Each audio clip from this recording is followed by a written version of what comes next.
Vocês já ouviram aquele ditado de que quem tem um não tem nenhum e quem tem dois tem um? Bom, agora quem tem três. Isso é o PSD de Gilberto Kassab, que agora tem 3 pré-candidatos à presidência da República. O partido reúne 3 nomes da direita ou centro-direita cotados para a disputa presidencial deste ano. O partido já tinha dúvidas entre os governadores Ratinho Júnior, do Paraná, e Eduardo Leite, do Rio Grande do Sul. Agora ganhou mais um reforço, então, com Ronaldo Caiado, de Goiás, que se filiou ao partido depois de deixar o União Brasil. Caiado alegou que não teria chances de disputar a presidência pela antiga sigla. Mas e agora? Será que tem? Bom, a promessa de Gilberto Kassab é escolher o nome que estiver mais forte na disputa, sem dar mais detalhes. Ratinho Júnior afirmou nessa semana que não haverá briga, nem disputa interna, mas sim um acordo de cavalheiros. Ele reforçou que o PSD não deve realizar prévias e que os 3 estarão unidos para ajudar o Brasil. Assunto para começar, então, com a nossa cientista política, Maria de Carli. Maria, eu ouvi, inclusive, a gente deu aqui em primeira mão o Paulinho da Força, presidente do Solidariedade, que tinha uma conversa ali com o Caiado para tentar filiá-lo ao partido depois que ele deixou a União Brasil, dizer que Caiado caiu no conto do vigário, que caiu na história do Kassab, que com isso ele descartou a própria pré-candidatura, porque quem tem muitos, quem tem 3, não tem ninguém. Veja, eu vi essa fala do Paulinho da Força e eu acho que eu discordo com ele.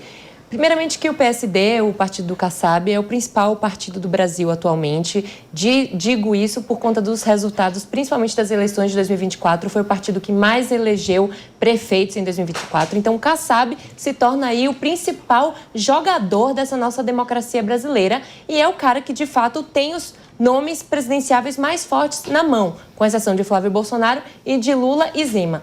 Mas ele concentra aí. Agora, eu discordo no sentido de que ele tem uma manobra ali muito ampla para ele conseguir alocar pessoas que pode sair um vice dessa chapa, podem sair certamente para o Senado, pode sair um presidenciável, então ainda é muito incerto, ele tem muita massa de manobra para alocar. O Caiado, ao fazer esse movimento, ele demonstra que ele não estava satisfeito com a União Brasil. Em recentes notícias do ano passado, final do ano passado, demonstrou-se já essa tensão que ele tinha com algumas lideranças do partido e uma falta de apoio do próprio União Brasil à sua pré-candidatura. Então ele fez bem, porque ele pode aí se destacar como um senador e até pleitear um vice se não for para a presidência. Cíntia Nunes, também quero saber de você se foi ou não uma boa escolha. E, inclusive, Tarcísio, a gente vai falar mais pra frente, como dissemos na abertura do programa, esteve com Bolsonaro nessa semana e disse que Bolsonaro gostou e que imagina que vai estar todo mundo junto num segundo turno, mesmo que no primeiro se dividam. Será que o PSD de Kassab se junta com Flávio Bolsonaro? Olha, primeiro, olá a todos, a vocês que nos assistem. É um prazer estar aqui nessa bancada maravilhosa. Bia, é uma situação complicada, né? Você bem colocou aqui que quem tem 3, o que tem, né? Ninguém sabe. Então, acredito, eu tenho falado isso todas as vezes que tenho oportunidade aqui na Jovem Pan, que a direita, essa desunião e essa pulverização acaba, ao meu ver, enfraquecendo. Embora eu tenha ouvido que o discurso é exatamente outro, é que essa pulverização poderia dar mais chances de que tivesse uma margem de folga aí para que no segundo turno houvesse essa colisão. O que a gente percebe que, na verdade, sempre há um jogo de egos, né? E todo mundo está tentando ver se abre o seu espaço. Porque, seja como for, uma campanha política, por mais que eventualmente não seja vitoriosa, projeta o seu candidato para resultados em eleições futuras. Então, eu acredito que, se realmente houver aí um destaque positivo e que Flávio Bolsonaro tenha uma chance, diante de um segundo turno, acredito que sim. Embora não pense que isso vai ter reflexos positivos para a direita em um primeiro turno. Essa é uma opinião que eu tenho sustentado, mas a ver, né, o que as urnas nos trarão aí no futuro próximo. E essa união no PSD tem um outro aspecto. Ela deixa o PL de Valdemar Costa Neto e Flávio Bolsonaro um pouco mais de canto, mais isolado, e reforça que a direita não precisa ter um rosto único no Brasil, dando opções a quem quer fugir dessa polarização entre Lula e Bolsonaro. Mesmo assim, o PL segue firme e aposta todas as fichas em Flávio Bolsonaro, que está sendo apresentado como o Bolsonaro mais suave, o Bolsonaro que tomou vacina, o que é mais aberto ao diálogo e à união, o Bolsonaro mais moderado da família. E Valdemar conta ainda com 2 cabos eleitorais considerados essenciais na estratégia deste ano. Nicolas Ferreira, a quem chamou, inclusive, Michele de outro filho do ex-presidente durante essa semana, e a própria ex-primeira-dama, Michele Bolsonaro.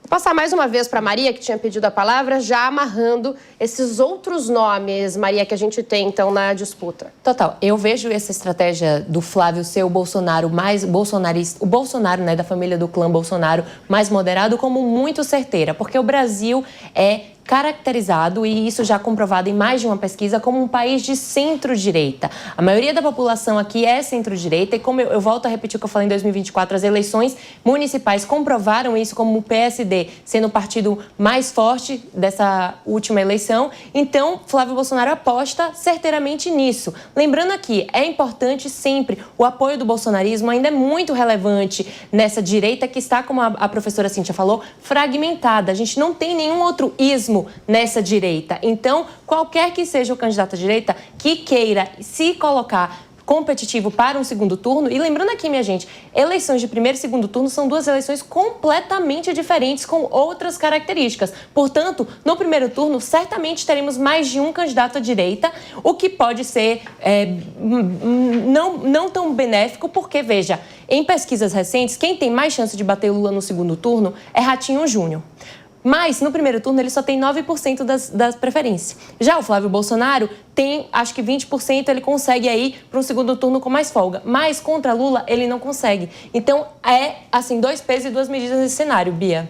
Seria Ratinho Júnior um Ciro Gomes 2.0? Porque a gente teve essa conversa lá atrás, né? Com o Haddad, na época, e o próprio ex-presidente Jair Bolsonaro. Muita gente votou no Ciro, uma alternativa, né, Jaqueline? E essa terceira via acaba nunca saindo do país. Tebet também, meu editor-chefe Diego me lembra. Tebet também foi algo similar. Também foi lançado o nome da Tebet, do Ciro. Ele é sempre lançado, né?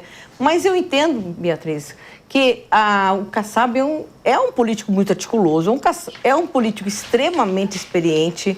Ele lança esses 3 nomes fortes, que são fortes, mas não necessariamente está radicalizando ou está concluindo algo.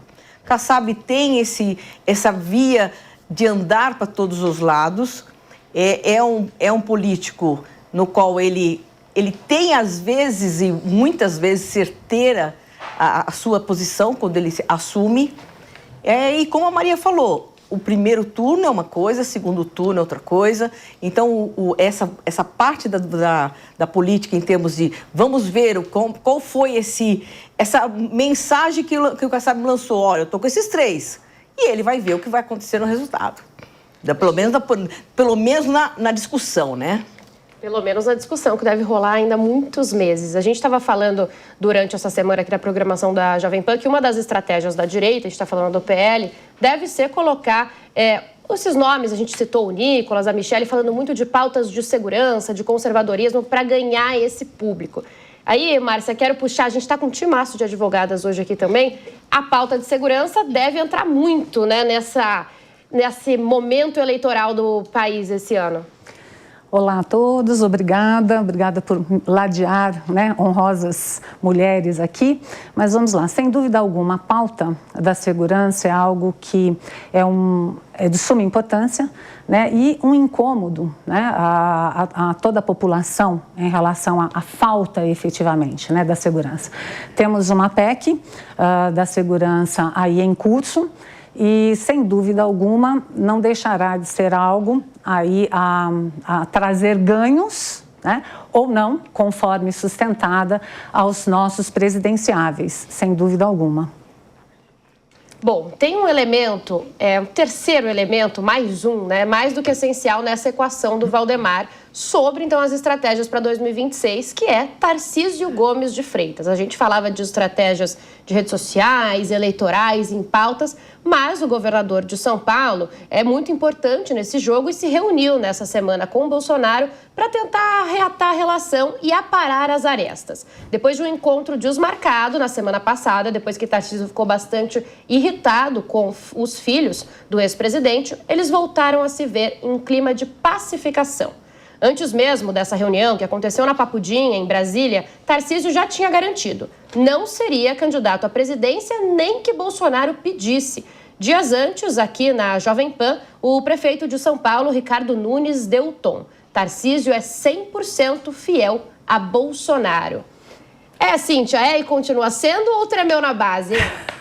Olha, espero que no final do ano eu gostaria de saber exatamente até onde eu acertei ou não, mas eu sempre fico com aquela pulguinha atrás da orelha. Será que ele realmente não tem esse ímpeto? Porque do meu ponto de vista, sempre acreditei que no último momento ele sairia candidato. Mas agora talvez fique até feio, né? Porque diante de tantas vezes dizendo que não, eu acredito que isso macularia a trajetória do governador. Então, agora, Bia, não sei se ele é 100%, mas acredito que não vai aí ter uma mudança de perspectiva, uma mudança de posicionamento.